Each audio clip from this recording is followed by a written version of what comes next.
Go. Action. Roll. Action. ఇంట్లోకి వచ్చి ఏంద్ర రచ్ చేస్తున్నా. ఇంట్లోకి వచ్చే ఏంద్ర రచ్ చేస్తున్నా. మేడం ఇలాగే తిప్పాడంటే చచ్చూరుకుంటాం. అరే ఇంకా బయటకు పో. బయట పడతావు. చిరు వదిలిపెట్టు. అతను ఏదో నిజం చెప్పాలి. అది కూడా మా అన్నయ్య యాక్సిడెంట్ గురించి.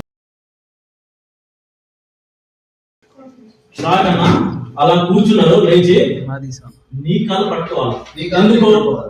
ఎందుకు నన్ను అడగకుండా నా మెల్ల తాళి కట్టావు కదా. ఇదిగో మీటరు చాలా ఎక్స్ట్రా పోతుందావుగా.